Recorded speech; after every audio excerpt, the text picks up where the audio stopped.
औज़ुबिल्लाहिमिनश्शैतानिर्रजीम बिस्मिल्लाहिर्रहमानिर्रहीम। मोमिन इकराम, आज हम एक बहुत ही दिलचस्प मौजू के साथ आपके सामने हाजिर हुए हैं और ये मौजू है डाइजेस्टिव सिस्टम। जितना कुछ भी आप खाते हैं वो किस तरह से हजम होता है, हम चाहते हैं कि इससे अल्लाह की कुदरत को जाहिर करके दिखाएं आपको।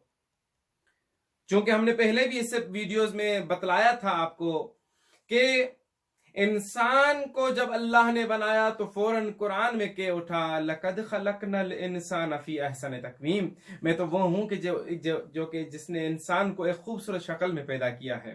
अब ये खूबसूरत शक्ल क्या है? यही खूबसूरत शक्ल है जो आपके सामने हमने ड्रॉ की है। इतनी खूबसूरत नहीं बनाई, खैर जो अंदर निजाम है उसकी बात कर रहे हैं। खैर, हम अब आपको बतलाना चाहते हैं कि ये किस तरह से आप जो चीज खाते हैं वो हजम होती है। सबसे पहले तो जो कुछ भी आप खाते हैं, एक डायग्राम हमने बना ली है। इस डायग्राम के जरिए से हम एक घंटों के एक टॉपिक को आपको इंशाल्लाह 7 से 8 मिनट में पूरी आपको डाइजेस्टिव सिस्टम इंशाल्लाह जहां तक हो सका आपको बतला देंगे। ये क्या है कि सबसे पहले जो कुछ भी आप खाते हैं कहाँ मुंह में डालते हैं। ये एक माउथ का एरिया है और ये है टंग, जो जुबान है आपकी। यहां पर आपके मुंह में एक सलाइवरी ग्लैंड्स होते हैं। वो सलाइवरी ग्लैंड्स क्या करते हैं? वो सलाइवा, थूक को प्रोड्यूस करते हैं। और अगर ये थूक ना हो तो शायद आपकी कोई भी गिज़ा हजम ना हो सके प्रॉपर। तो चूंकि यहां पर नरम करती है और अल्लाह ने जो ये 32 दांत दिए हैं, 32 दांत को भी परखने का बहुत आसान सा फार्मूला है। वो फार्मूला क्या है? 2 1 2 3। यानी ये 2 1 2 3 का मतलब ये है कि 2 दांत सामने वाले मगर एक साइड पर, उसके बाद फिर एक दांत जो है वो तीख नुमा होता है ताकि चीजों को अच्छी तरीके से चीर फाड़ सके। उसके बाद फिर 2 दांत, फिर 3 दांत जो पीछे आपके मसूड़े होते हैं। इसी तरह से 2 1 2 3, ये कितने दांत हुए? ऊपर हुए 5 और 3 8। 8 एक तरफ और 8 दूसरी तरफ, ये हो गए 8 और 8 16। और इस तरफ भी 8 और 8 16, 32 दांत। बड़ों का ये फार्मूला है और छोटों में फार्मूला तब्दील है। खैर, बिलाकर हम आपको सिर्फ बतलाना ही चाहते थे कि सबसे पहले जो गिजा आप खाते हैं वो आपके माउथ में, बक्कल कैविटी में, आपके दांतों के जरिए से और सलाइवा ग्लैंड के जरिए से यहाँ पर बहुत ही छोटे मामूली पीसेस में चली जाती है। और उसके बाद चली जाती है कहाँ? एक फूड पाइप के अंदर, जिसको एसोफेगस कहते हैं। फूड पाइप से पहले यहां पर एक चीज है, एपीग्लाइटस। ये एपीग्लाइटस क्या है? एपीग्लाइटस बेसिकली आपके इंसान के गले में 2 किस्म के पाइप होते हैं। एक एयर पाइप होता है, एक फूड पाइप होता है। फूड पाइप से आपका फूड जो आप इंटेक करते हैं या पानी इंटेक करते हैं वो जाता है स्टमक में। और जो दूसरा पाइप है, एयर पाइप, वो पाइप सिर्फ आपके एयर के लिए, सांस लेने के लिए है। अल्लाह का निजाम और कुदरत देखें। अल्लाह ने एक ही जगह माउथ से दोनों जो आगे जो खुलते हैं पाइप, दोनों एक ही जगह पर खुल रहे होते हैं। तो यहां से जब गिजा जाती है तो सांस की नाली में नहीं जाती, और जो सांस है वो वहां से घूम के स्टमक की तरफ नहीं जाती। कितना बड़ा निजाम है! कैसे? यहां पर अल्लाह ने एक चीज लगाई है, एपीग्लाइटस। क्या है ये? मैं आपको थोड़ा सा समझाने की कोशिश करूंगा। ये 2 पाइप है, ये दोनों माउथ में खुल रहे हैं, ठीक है। होता ऐसा है कि यहां पर एपीग्लाइटस है। जैसे ही आपके मुंह में पानी या गिजा जो भी कुछ जाती है तो ये ऊपर से नीचे की तरफ आ जाता है और इस एरिया को सॉरी, ये जो हवा वाली नाली है इस एरिया को बंद कर देता है और ये गिजा चली जाती है गिजा वाली नाली में। इसी तरीके से जब ये आप खाना बंद करते हैं तो ये फिर दोबारा से एपीग्लाइटस खुल जाता है। सांस का हर वक्त सिलसिला जारी रहता है। इसीलिए कहते हैं कि खाना खाते वक्त बातें मत करें। क्यों? जब बात करेंगे तो वो खाना आपकी सांस की नाली में फंस सकता है। अच्छा जी, आगे चलते हैं। आगे अल्लाह रब्बुल इज्जत ने एक एसोफेगस या फूड पाइप जिसको कह ले वो बनाया है ताकि सिर्फ वो पास आउट करे आपका फूड, उसका और कोई काम नहीं होता। इसके अंदर अल्लाह ने स्फिंक्टर्स लगाए हुए हैं। स्फिंक्टर्स को बहुत ही आसानी से समझाने की कोशिश करूं, इस तरह के समझें कि आपके जो वहां पर मसल्स हैं वो इस तरह के हैं। जैसे ही कोई गिजा जाएगी, ये हर एक स्फिंक्टर्स जो है वो प्रेस करेगा गिजा को ताकि नीचे की तरफ जाए। और ये जब स्फिंक्टर यहां चली गई तो फिर दोबारा से ये स्फिंक्टर्स इस तरह बंद हो जाते हैं। अब जब ये स्फिंक्टर्स बंद हो जाएंगे, यही वजह रहती है कि आपके मैदे के अंदर जब कोई भी चीज नीचे से ऊपर नहीं जाती, उसी सूरत में जाती है जब ये स्फिंक्टर्स खराब हो जाते हैं। जब आपको उल्टी होती है तो डॉक्टर इसी स्फिंक्टर्स को मजबूत करने की दवा देते हैं। अच्छा जी, जैसे ये गिजा स्फिंक्टर मसल्स के जरिए से मदद से आपके स्टमक में पहुंच जाती है, तो स्टमक में तकरीबन 3 से 4 घंटे तक ये गिजा इसके अंदर रहती है। अब जिसके अंदर जो प्रोटीन होते हैं, फैट्स होते हैं, कार्बोहाइड्रेट्स होते हैं, हर किसी के डाइजेस्ट होने का एक अपना टाइम पीरियड है। इसीलिए कहते हैं कि खाना खाने के फौरन बाद जो है आप पानी मत पिए। क्यों? क्योंकि यहां पर HCl ज्यादा मिकदार में होता है, और HCl क्या करता है, आपकी गिजा हो, फैट्स हो, कुछ भी हो, उन सबको बहुत ही छोटे छोटे पीसेस में डिवाइड कर देते हैं। तोड़ने का काम किसका काम होता है? HCl का। HCl एक एसिड है और इसकी जो pH होती है वो तकरीबन 1.22 से लेकर 2 इतनी उसकी जो है pH होती है। अब ये क्या pH है? ये बेसिकली एसिड है, एसिडिक बेस है। अब यहां से अगर कोई HCl निकाल के किसी के मुंह पे लगा दे तो उसका मुंह जल जाएगा, इतना तेज होता है। मगर अल्लाह ने क्या किया, इसी HCl के साथ साथ ये जो वॉल है इसकी अपना स्टमक की, इसके साथ म्यूकस होता है जो कि स्टमक की वाल को जलने से बचाता है। एक दूसरे के बाद दूसरी चीज रिलीज हो रही होती है। कितना बड़ा खुदा का निजाम है।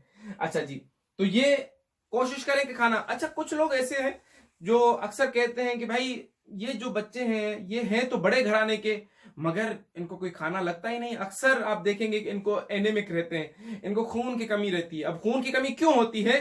3 वजूहात हैं। जो गिजा आप खाते हैं, या तो उन्हें सही तरह से चबाते नहीं हैं।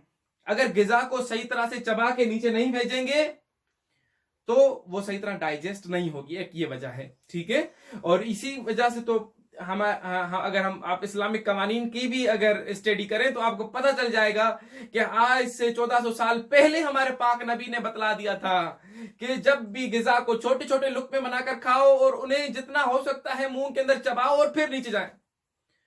क्यों कहा था? कहां से उनको साइंस पता चली थी? नहीं, बल्कि वो इल्म लदुन्नी के मालिक थे। अल्लाह रब्बुल इज्जत की तरफ से इल्म लेकर आए थे, इसी वजह से उनको हर एक चीज का इल्म था। और फिर ये कहा कि जी पानी खाने के ऊपर ना पिए, उसकी इल्लत क्या थी? यही इल्लत है। जैसे जो HCl है, ये HCl की जो क्वांटिटी है, जाहिर जैसे पानी जाएगा तो उसकी क्वांटिटी के ऊपर, मतलब एक आग जल रही हो उसके ऊपर पानी डाल तो आग बुझ जाएगी। इसी तरह से HCl का अपना काम जो है वो कम हो जाएगा। कम हो जाएगा तो गिजा सही तरह डाइजेस्ट नहीं होगी। एक वजह क्या है? एक वजह यह है कि आप चबा चबा के नहीं खा रहे।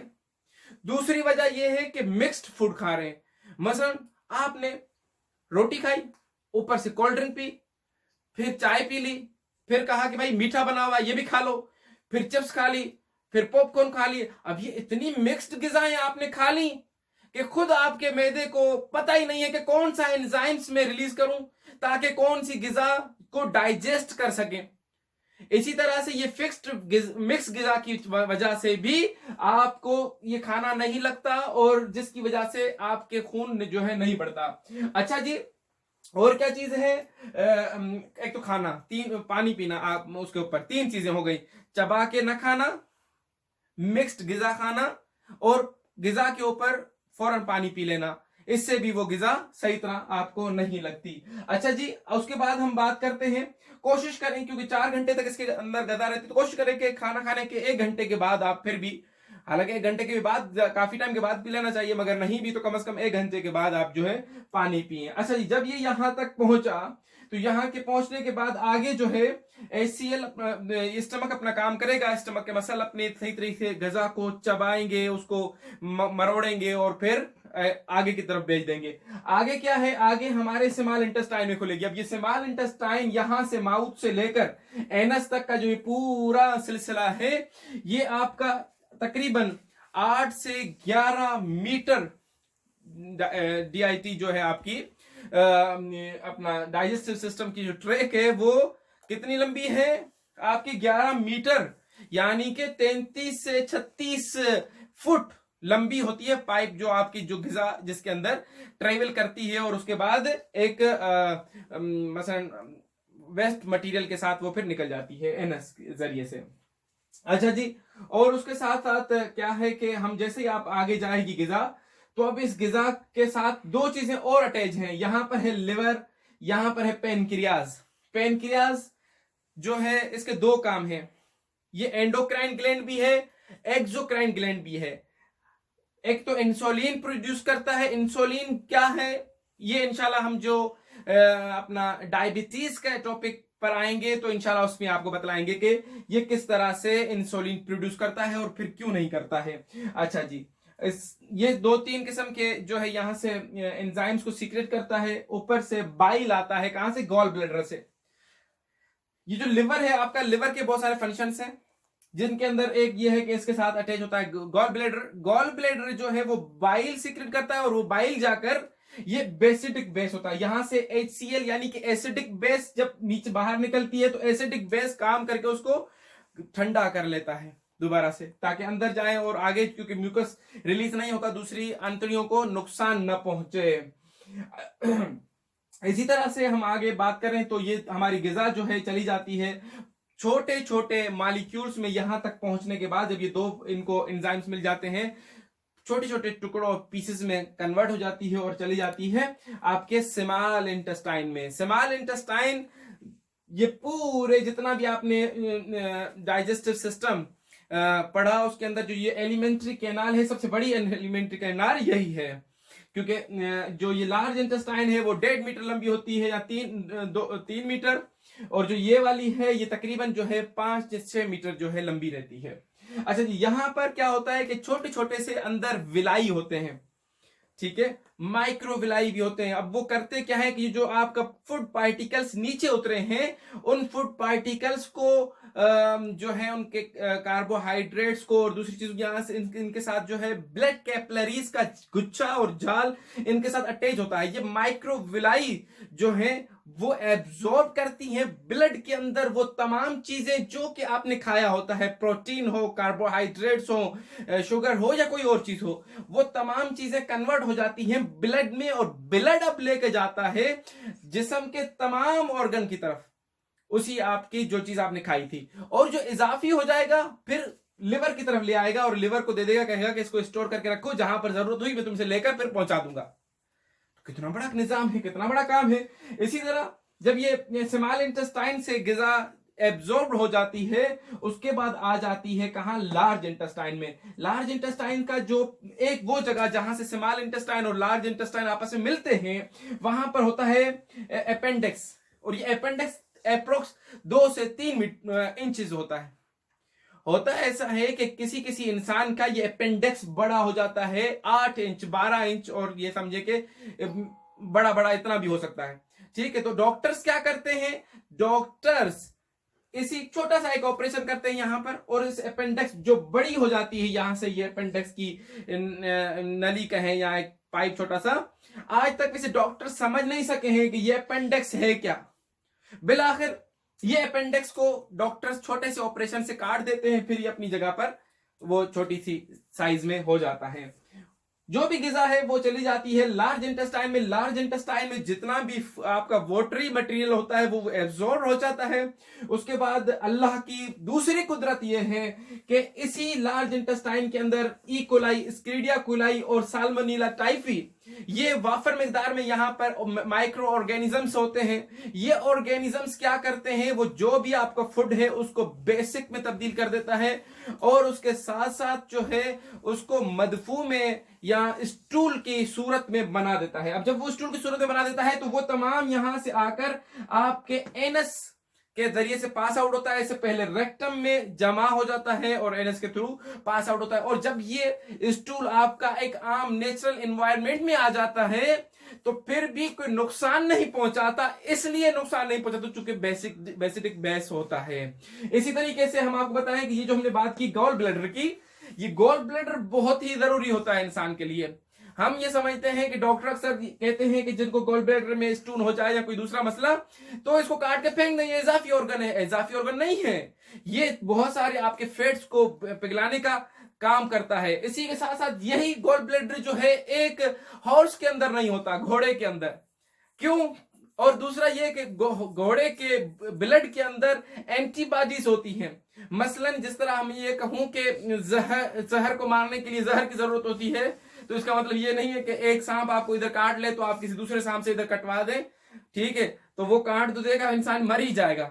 बिलाखिर इस तरह नहीं है। होता क्या है कि हम क्या करते हैं कि एक घोड़े को, हॉर्स को किसी सांप से कटवाते हैं, तो उसके अंदर इतनी बड़ी ताकत होती है खुदा की तरफ से दी हुई, फौरन वो उस जहर पॉइजन के अगेंस्ट में एक एंटीबॉडी क्रिएट करता है। हम उसका ब्लड निकाल के उससे वो एंटीबॉडी ले लेते हैं। अब वही एंटीबॉडी जब इस तरह के किसी सांप ने किसी इंसान को काट लिया, तो हम वही एंटीबॉडी इंसान को लगाते हैं, तो इंसान बच जाता है। तो ये एक बहुत बड़ा खुदा की तरफ से एक निज़ाम है, एक सिस्टम है।